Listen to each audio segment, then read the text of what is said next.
Good day and welcome to our podcast.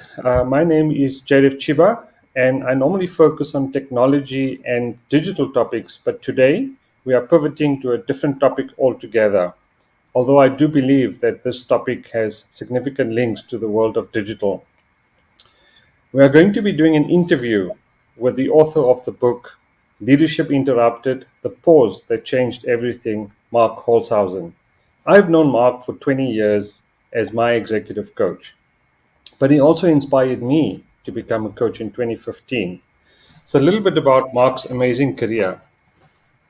Mark is a highly regarded executive coach with nearly 2 decades of experience and over 10,000 hours of coaching clients. He is known for working with top business leaders, high profile individuals, and celebrities. Mark is considered a thought leader in leadership development psychology, personal construct theory, neuroscience, and applied psychoneuroimmunology.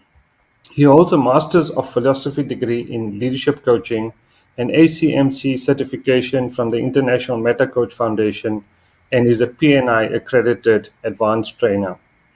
Mark is based in Johannesburg, South Africa, and has worked with clients including Olympic Gold Medallists and senior executives from leading global companies such as ExxonMobil, Microsoft, Ericsson, Deloitte, Virgin, Norton Rose Fulbright, and many others.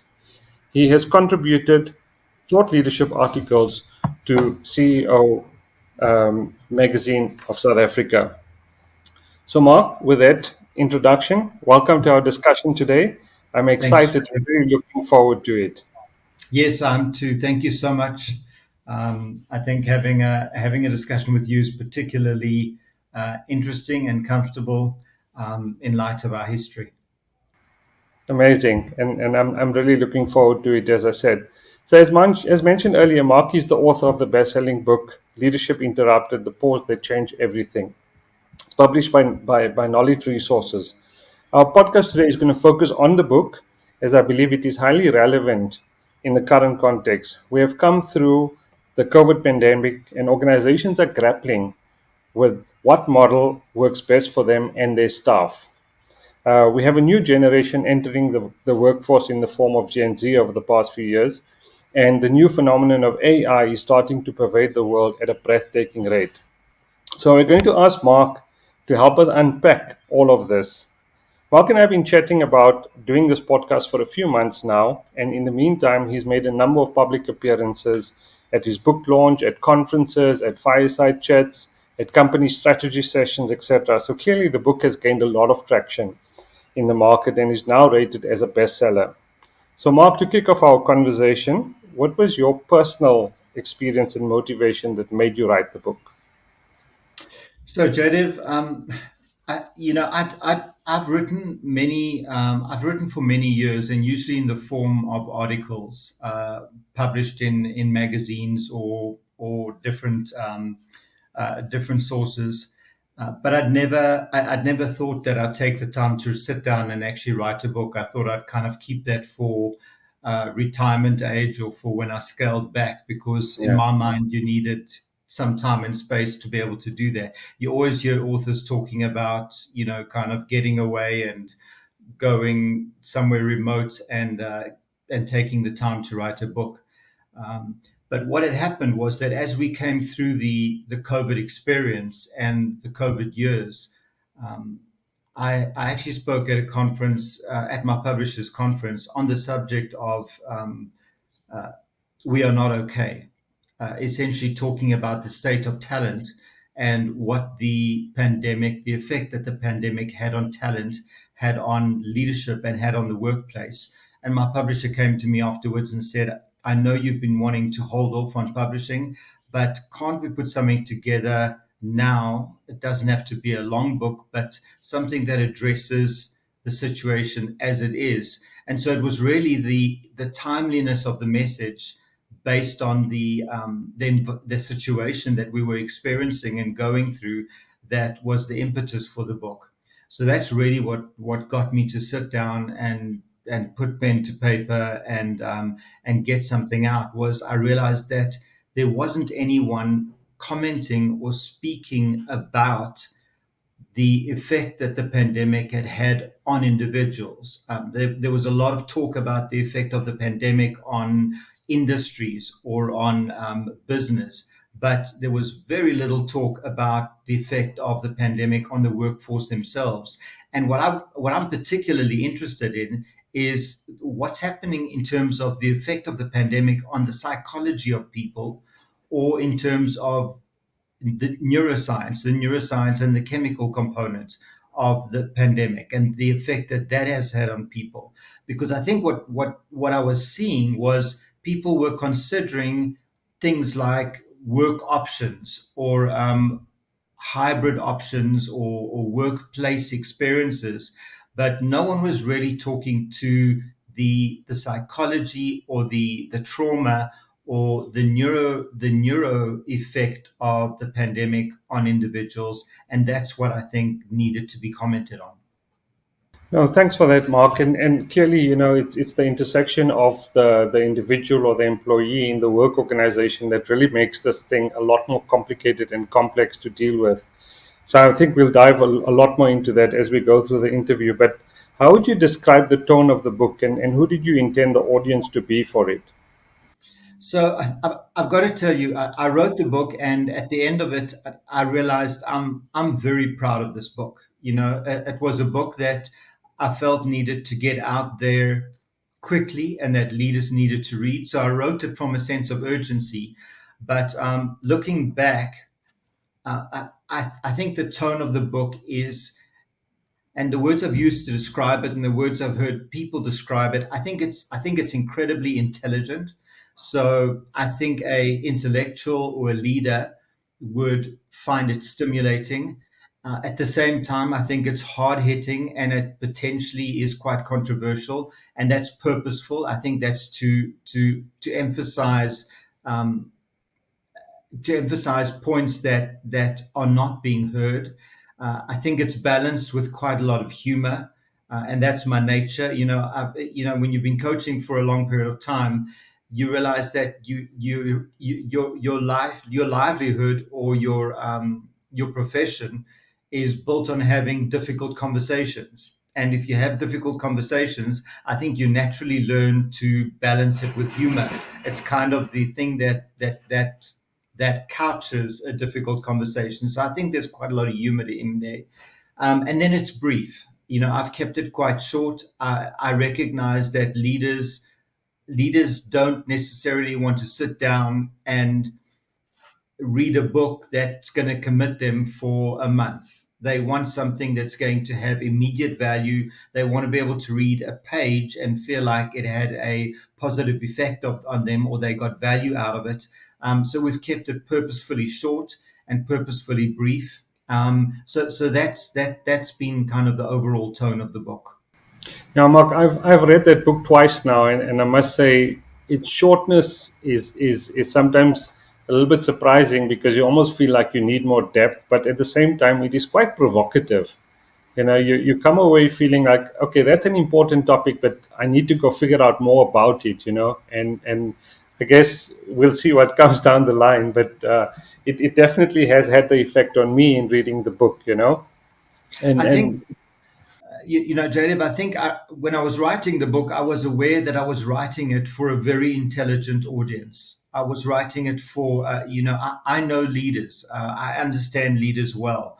And I understand enough about leaders to know that they've got the personal resources to think things through, and to consider things fully.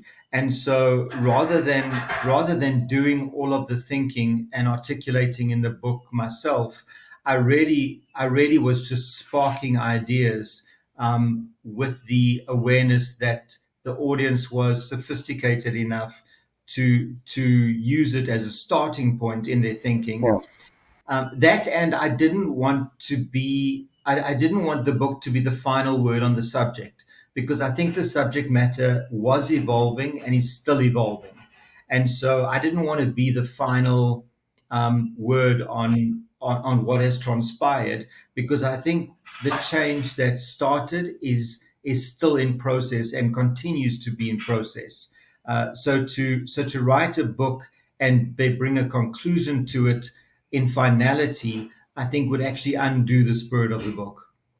Yeah, no, I agree with you. And there are so many messages and lessons in the book. So, could you perhaps summarize what you think are the key messages in the book?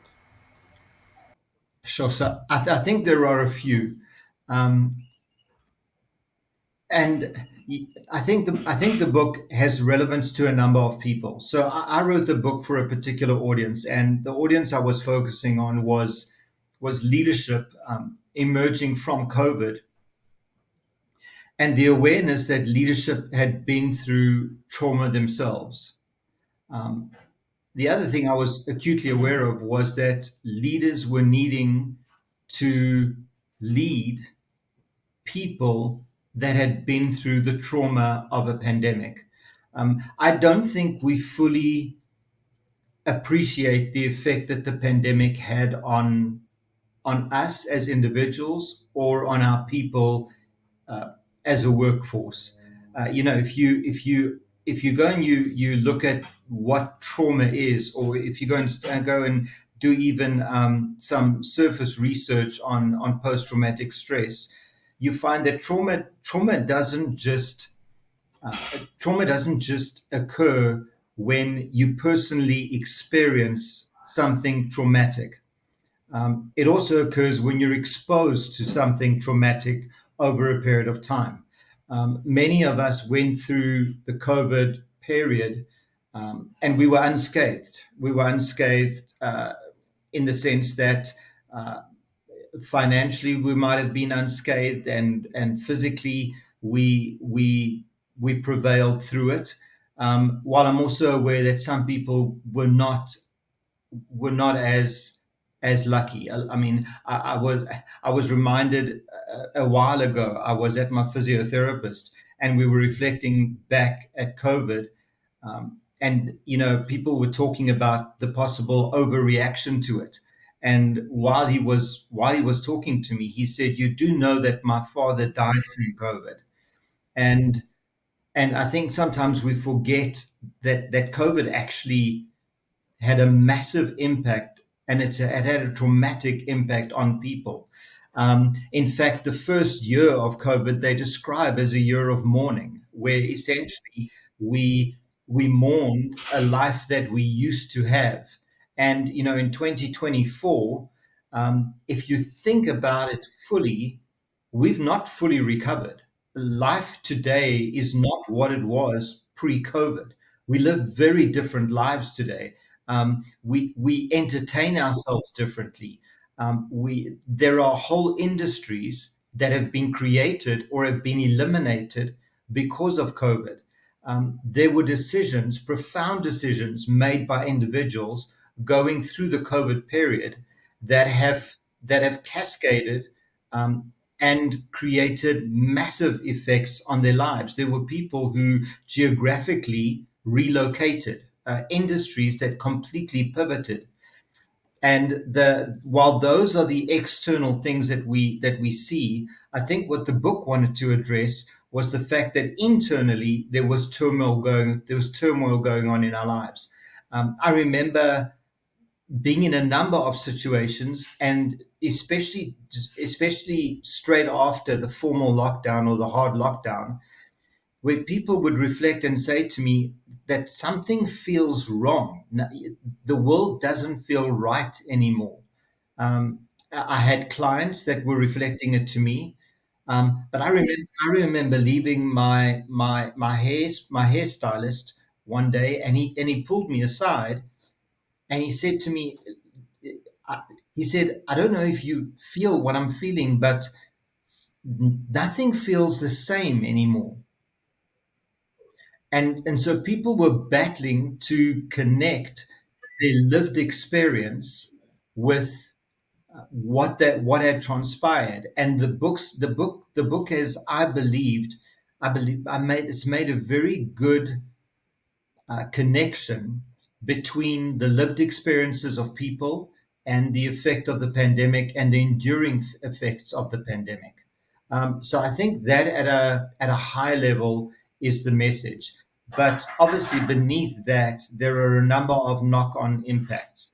A lot of people went through personal renewal cycles and transformed their lives and their careers completely. So the book speaks to adult renewal theory. A lot of people shifted constructs. Things that weren't important to them before became very important, and things that used to be of paramount importance to them were minimized. And so people went through construct shifts. For a lot of people, the concept of achieving recognition or acceleration in their organizations or making more money, that changed, and rather a focus on family and well-being and health became a focus. And then I think Gen Z is an important component in all of this, because Gen Z was profoundly impacted from a nature nurture perspective through the COVID experience, either themselves or their parents. It had a profound impact on them. I mean, if you look at the way we understand generations and generational theory, we understand world wars as being transformative events that define generations. And the pandemic, COVID, was a transformative experience that has defined a generation, and Gen Z is defined by it. In fact, it's the first generation ever that is being defined by their pathology. So if you look at previous generations, we were defined by we were defined by reactions to what was going on in society. Yeah. Gen Xers, and apparently I'm a Gen X, I was defined by parents going into a workplace. Gen Z is the first generation that was defined by the by pathology. They're defined by their fragility, and they're proud of it. So I think it's had a particularly profound effect on them. So the messages are many, and I think that they can't all really be fully covered in the book, but like you said, at least the conversations were opened in the book. Yeah, Mark, there's so many messages, but is there one that perhaps stands out for you to say, if somebody read the book, say, what's the one message you'd like them to walk away with? I think for me, the biggest learning, or the most profound experience, was the awareness that the world was in denial, and that leadership was in denial post the pandemic. And I think that denial prevails today.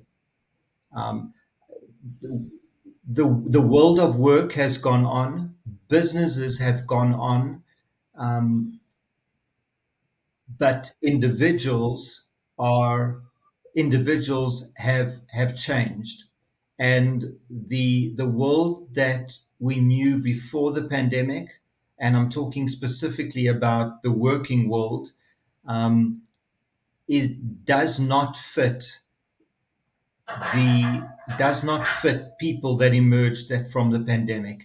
The world that housed employees before the pandemic is no longer habitable for those who have emerged from the pandemic. And I think that's one of the greatest challenges that leaders are facing today, is that they've got a workforce that has changed and thinks differently, in a structure and a system that hasn't changed. And that, I think, is what we're still grappling with. Yeah, Mark, the cover of your book talks specifically of the pause that changed everything. And from clearly what we understand is that the pause you referred to is the COVID pandemic. But you also make a particular point about the pandemic changed the neurology, chemistry, and even the values of everyone in the workforce. And I think you've touched on it, but maybe just talk about how this big shift has happened, and how it's happening to all of us. So, so Jaydev, I think the experience, I went through a personal experience during the pandemic, and I was quite shielded, and I think a lot of us were shielded. Um, I didn't get particularly ill. I was quite comfortable isolating at home, um, and I think a lot of people adapted well. But at the same time, I was experiencing a sense of frustration, a sense of um, motivation that had no expression, um, a diminished sense of achievement. If people reflect back on COVID and the years post COVID, especially high performers and leaders, they were extremely frustrated by the lack of expression, or the lack of opportunity to express their abilities, capabilities, as they did before. There's a notion in psychology known as the hedonic set point, and essentially, it's the level of happiness that individuals ascribe to themselves that determines whether they're happy or not, and it's largely not impacted over the period of over a person's lifetime. However, we artificially can stimulate our hedonic set point, and at a very base level, people stimulate the hedonic set point, through the use of artificial stimulants like drugs and alcohol. But in the workplace, people stimulate it through leadership and through the ability to influence large groups of people and recognition and reward. And those opportunities for leaders were largely contained during the pandemic period, and to a certain extent are still being contained. That has a profound chemical and neurological effect on people. So leaders who don't have the opportunity to be present with an audience like their workforce, that chemically is the equivalent of removing a stimulant. It essentially plunges individuals into a place of experiencing very low dopamine levels, very low oxytocin levels, and essentially can feel like depression. So the chemical effects of COVID were profound, and they persist today. So if you walk into offices today, it's a very different experience than the workplace before. You generally have a group of people that are sitting in hot desks for the most part. Most of them are on virtual calls, so they're not actually connected to each other. Meetings have gotten smaller. The workforce, you don't have line of sight of your employees, or your team necessarily. The workplace has become far more fluid, and a lot of the stimulation, or the sense of reward, or the sense of recognition, or the sense of achievement that was available before in a contained workforce is not available anymore. It's not dissimilar to professional sports. I saw it in the world of professional tennis, but because I followed tennis, it's interesting. And if you look at tennis, when we went into lockdown, obviously the game stopped. When we emerged from lockdown, they started playing in front of cameras again, but there was no audience. They put plastic tops over the seats and they were filming. And you saw a number of the players that during that time actually they verbalized depression, and they verbalized exiting for the purpose of maintaining their mental health. And what I don't think we realized was that the crowd in itself is part of the motivation to achieve equation. I mean, even coaches who work with sports people understand that you leverage the concept of celebrity or a crowd when you motivate an individual. It's built into the equation in terms of setting your hedonic set point, and that translates chemically and it translates neurologically. There's a chemical impact when you remove a crowd or when you remove an audience, you essentially remove a lot of the motivation to do your best and to do good work. And that overlaps very, very well into the workplace where leaders that have strived and sacrificed their whole lives to be able to influence and lead and navigate large groups of people all of a sudden found themselves without a group of people that visibly to lead and navigate. And that sense of loss is one that still prevails today. And it led to the whole conversation about do we all return to the office or never to return to the office again? That conversation is largely managed by leaders frustrated with not having line of sight of an audience. And I think that is probably has been the greatest chemical impact in the workplace from a leadership perspective that I've seen is leading in an environment where I am not present with my followers. Um, that's profoundly impacted leadership meaning and purpose. And that I think is the greatest challenge for leaders emerging from the pandemic. I guess the conflict for a lot of the leaders is, we had a way of operating before COVID, before the pandemic, and instinctively it's like, okay, let's go back to where we were, and let's just continue from there. As against seeing what's transpiring now, and the fact that many companies have not reverted to going all the way back to the office full time, and I guess that's what's creating the frustration for a lot of the leaders. So where do you see leaders are now, and where do you potentially see them going and businesses going into the future? So I think I think without a question, and I don't think there's a leader who would dismiss this. I think our old working model, we accept that that's outdated. In fact, I don't think we really examined our working model for years because we never needed to. Our current working model was probably created in the Industrial Revolution. I mean, during the Industrial Revolution, they people needed to go into a building. They needed to share space because they were working on machines, and they needed to be present in a physical location to be able to produce whatever they were producing.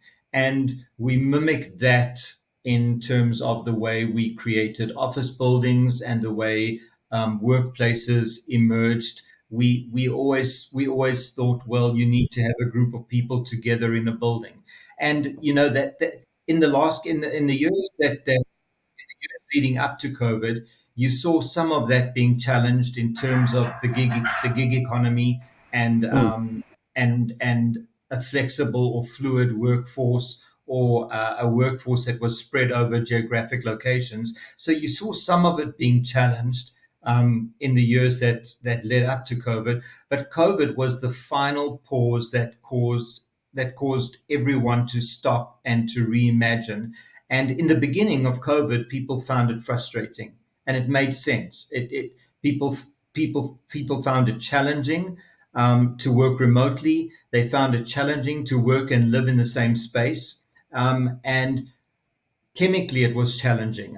Your brain doesn't produce oxytocin, which is the chemical we associate with trust, and it's the chemical we associate with being part of a tribe or a sense of affiliation. Your brain really doesn't produce that unless you're physically with people. So we felt it chemically, and we felt it in a sense that we felt quite lonely sometimes, and we were challenged by the working environment.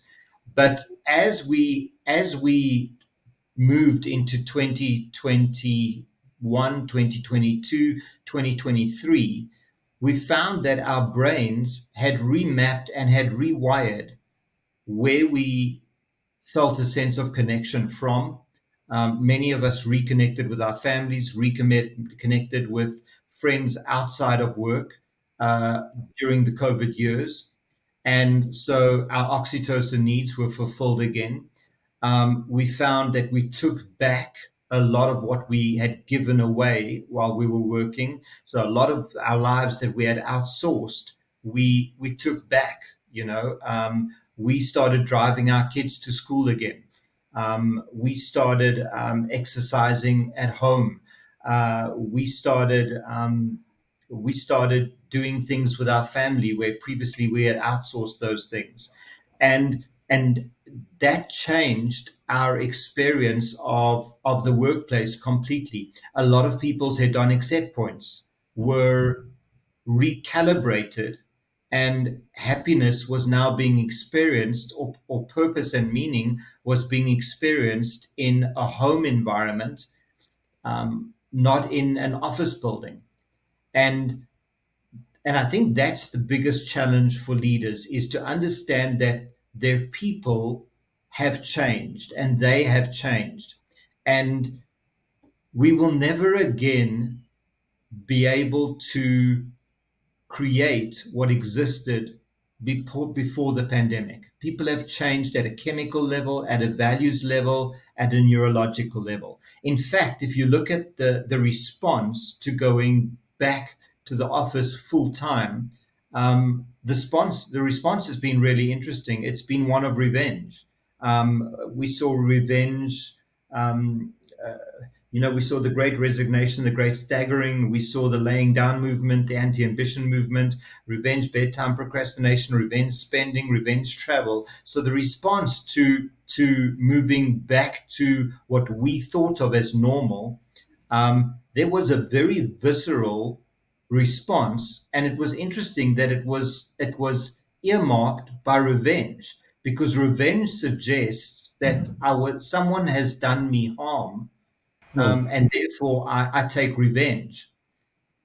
I think the subtext, or what's being said below the surface by the workforce, is we've realized since the pandemic that the way you had us working before was harming us, and we will not go back to that way of working. That was the subtext to the response that we saw. We realized that we've been hurt and we've been harmed in the way you wanted us to work before, and we will take revenge if we need to, not to go back to that. And that's the biggest challenge for business, is to accept that the world has changed, people has changed, company culture has not been lost, but it's no longer enshrined in a building. Company culture is now enshrined in coffee shops, in online conversations, in families, and at home. So company culture has not been lost, but it is no longer enshrined in a building. And the challenge for business is going to be how we go ahead and do business, but we don't infringe on the autonomy that people require to live happy lives. We took away a sense of certainty from people during COVID. It was offset with the sense of autonomy that they were given during COVID. And now to infringe on people's sense of autonomy is something that they will not tolerate. And that's going to be leaders' challenge going into the future. It's going to be the fact that the workforce has redefined the way the workplace looks, regardless of what leadership thinks. And leadership needs to come to terms with that. So, Mark, I mean, with these fundamental changes that you're seeing, and I guess many companies or most companies are still experimenting. But are you beginning to see those that are getting this right? Yes, so definitely. I think, and I'm not going to use any particular examples. In the book, I use the example of the MTN group because it's the one that I'm closest to. And I think MTN got it right. So if you look at the way it was managed, and I know it's one of many great examples out there, but I think MTN got it right. If essentially when we went into lockdown, they increased communication, they increased a sense of connectedness and a sense of affiliation. They gave people a lot of autonomy and assured their workforce of continued um, continued security from a financial perspective and from a working perspective. They allowed individuals to focus on their families first because they were aware of the fact that individuals needed to take on a lot more responsibility at home. There was also at the time the fact that people were genuinely getting sick, but beyond that, they realized that people had taken on a lot of responsibility that previously they had outsourced, and so they continued to pay bonuses, they continued to allow people to determine where they would work and when they would work. Um, Obviously, as the years have transpired, there's been a little bit more a little bit more of a framework that has been built in, but largely they've still left employees with a massive amount of autonomy and freedom, and most importantly, the prevailing thinking is still that your family and your well-being comes first. And I think that's probably the message that is most important, and it also translates to Gen Z. Organizations fundamentally need to understand that employees and employee well-being needs to come first. It's a non-negotiable. It's not part of your EVP.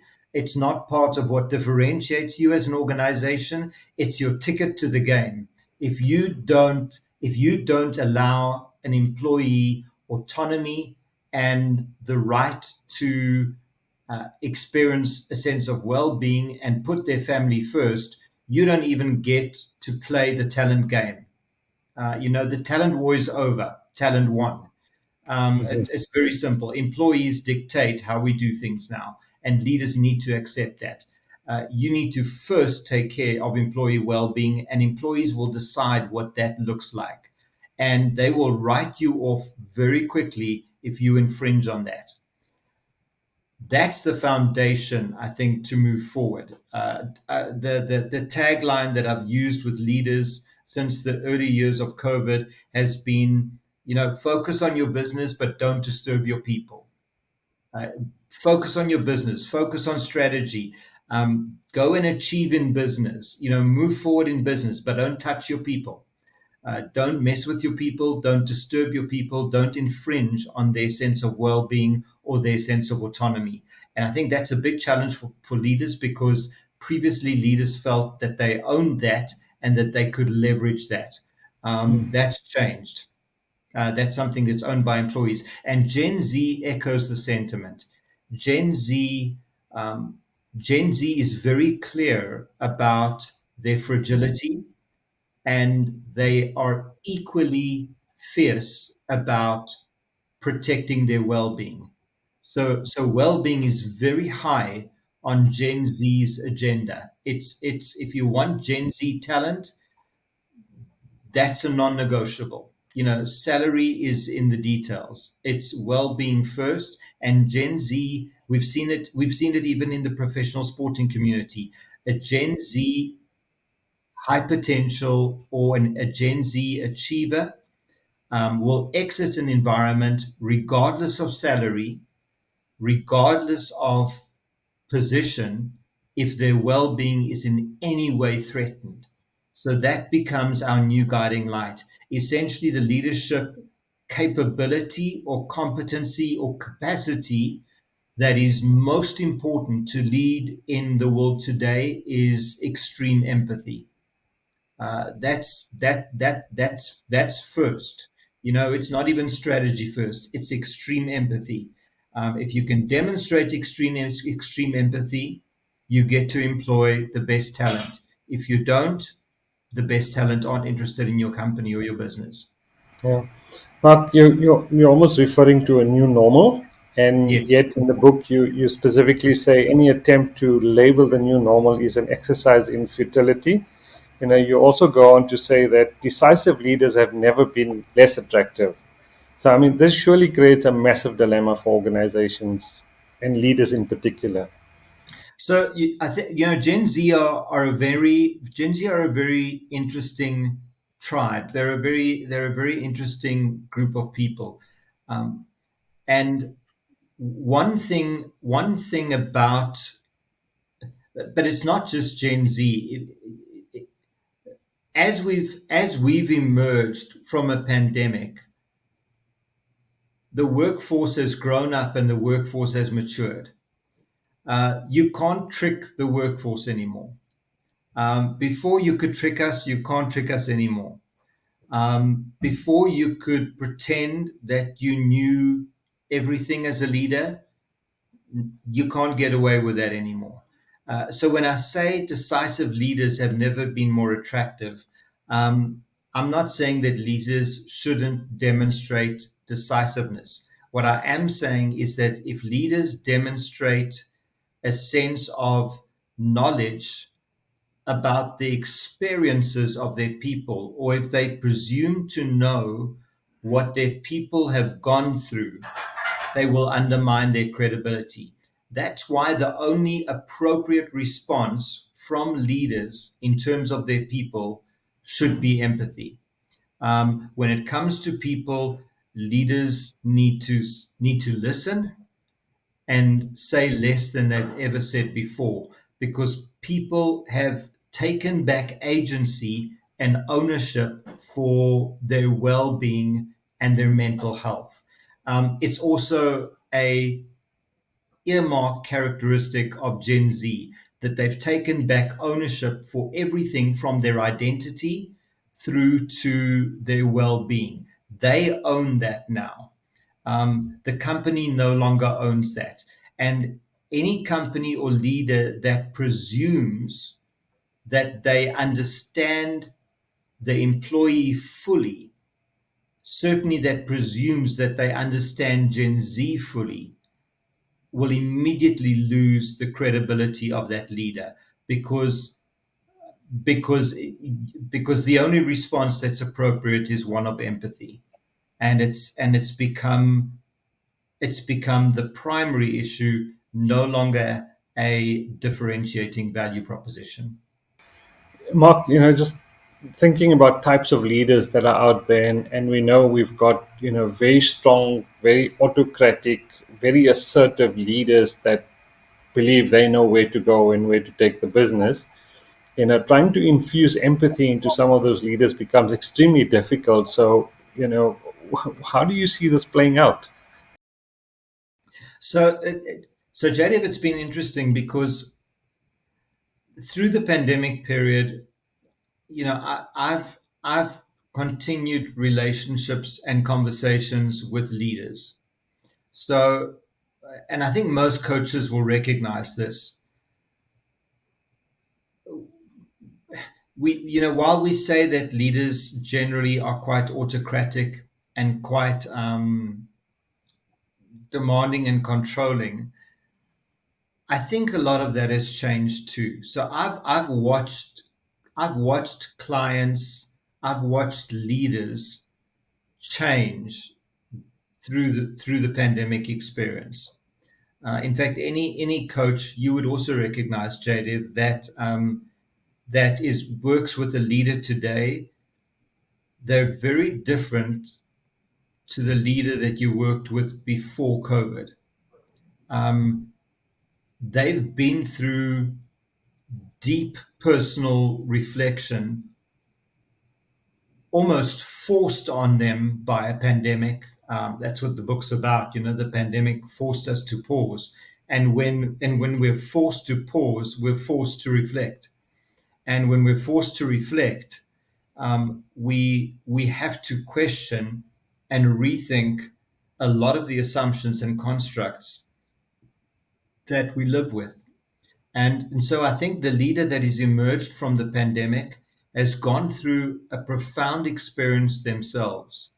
I think there are some leaders out there that have kind of hung on and hung in and tried to maintain the old the old way of operating, the old autocratic way of operating. But I mean that was already becoming irrelevant before the pandemic. I think the leader that has emerged through the pandemic has generally become far more empathetic.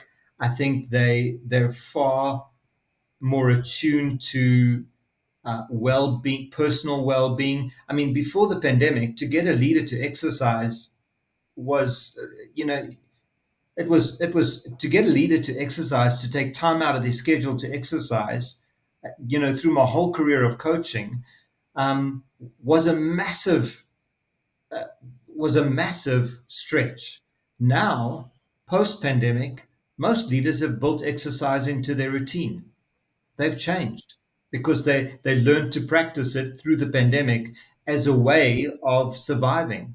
Um, Before the pandemic, when you suggested a portfolio life or retirement to leaders, they were allergic to it. It scared the life out of them.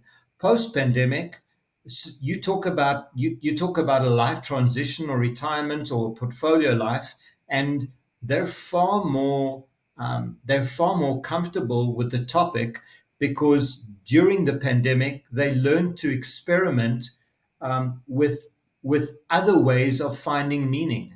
They weren't just focused on achieving at work, so they naturally experimented, and experimentation by nature allows you to change your constructs about work and your constructs about where you derive meaning and purpose from. So the leader that has emerged from the pandemic and that has given themselves permission for the panic, for the pause to do what it needed to do, and for the trauma to have an effect, is a very different kind of leader than the one that we had before. So I think it would be wrong to say that leaders aren't equipped to go into the future. I think they've been through experiences just as traumatic as their workforce has been through, but I think they need to honor those experiences. Sometimes I feel like I want to hold up a big sign that says "Remember COVID." Remember what happened to you. Scroll back in your phone to the pictures of you and your family with your masks on, and what you were experiencing, and how you reconnected with your family again, and how you reconnected with finding ways of accessing joy and purpose and meaning at home, and how you recalibrated and accepted that that being in the front of an organization and being highly visible and being respected or revered in a building, how you recalibrated and found that sense of meaning and purpose in more ecological ways in your personal life. Honor that and remember that, and allow that to define the way you lead in the future, rather than just reverting to the way you used to lead, and becoming part of that rat race again. I think that's the kind of leader who will do well. I think the leader that is emerged is far more humble, is far more concerned about family and personal well-being, and has recalibrated the the significance they give to their job alone as defining them. And that kind of leader is the kind of leader who's going to do well in the future. Yeah, Mark, it's interesting just thinking about my own life and my own career and my own transition.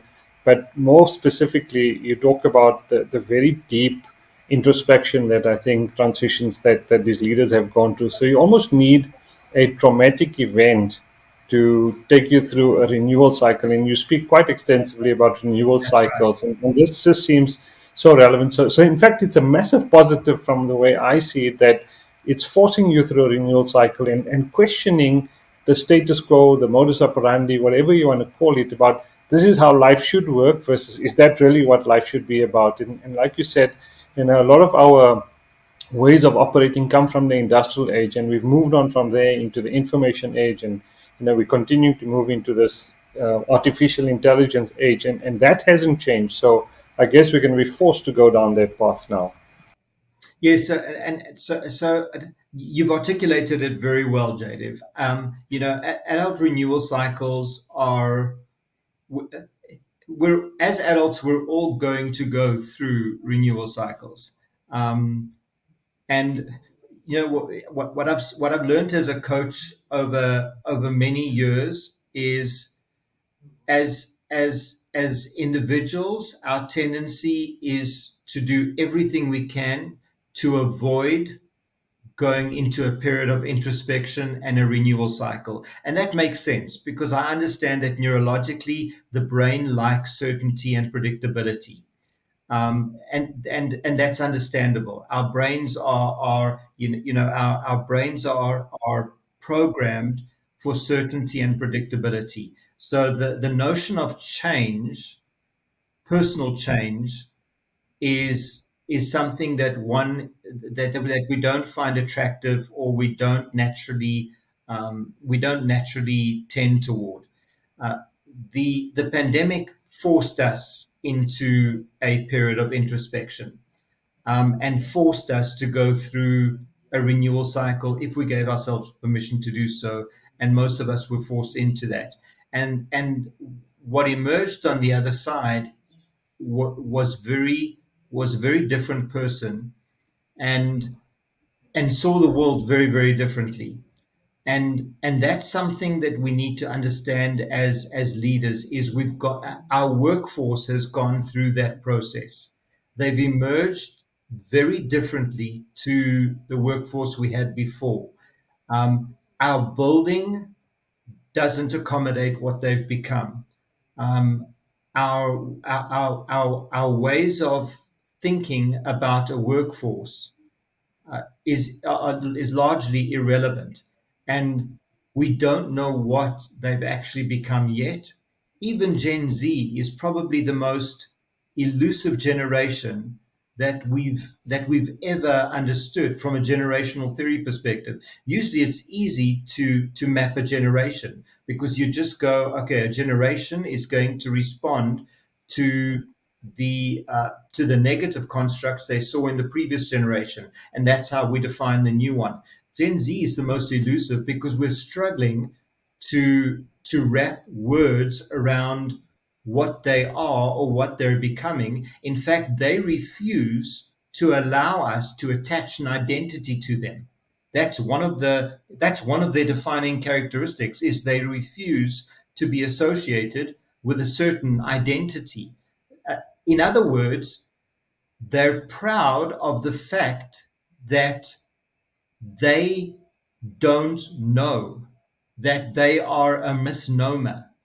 And leaders, I think that is going to be the biggest challenge for leaders, is that concept of not knowing what the future is going to look like and what people are going to be like is going to define a great leader. It's the comfort of not knowing. and the comfort of not being completely clear. That's going to define great leadership. And that's going to define our ability to transform and to shift. The fact that there won't be a lot of certainty in the future. AI plays into this purpose perfectly. We don't know. We have a clue about the effect of AI, but we actually don't know what that's going to mean for all of for. We actually don't know what that's going to mean for any of Yeah. us. So I don't think we can label the new normal. Gen Z refuses to label themselves. So that concept of not knowing, it was Rumi who said, sell your cleverness and buy bewilderment." The notion of being comfortable with being bewildered, I think, is the single most important capability or capacity that will define an individual's ability to succeed or to lead into the future. Yeah, Mark, I wanted to pivot away from, well, it's related in the sense that you speak about psychoneuroimmunology and the effect it has on leaders as well. Particularly we find a whole horde of bravos in leadership positions today. Um, I've been through a particular transition in exactly that context. So maybe you want to just share a little bit about your thoughts around the PNI phenomena in leadership. So, and there's a and there's a chapter I write in the book on bravos, and our bravo archetype in psychoneuroimmunology, or the PNI community, defines your quintessential traditional leader. It's a highly resourceful individual who's highly capable, highly competent, highly driven to achieve. And On the shadow side, that drive is rooted in a nature nurture, fear driven environment. So the nature nurture profile of your typical Bravo is, you will be rewarded if you work very hard. So your Bravo is largely a fear-driven individual who achieves great things because they're motivated by that strong fear, nature nurture response. And they are our top talent. They are our high potentials. They are our leaders in organizations because they are the ones who go the extra mile. They are the ones who work the hardest and work the longest and work the fastest, um, and put in whatever it takes to get the job done. Um, Unfortunately, that archetype really struggled through the pandemic period because we took away um, their their their stadium to perform. We took away the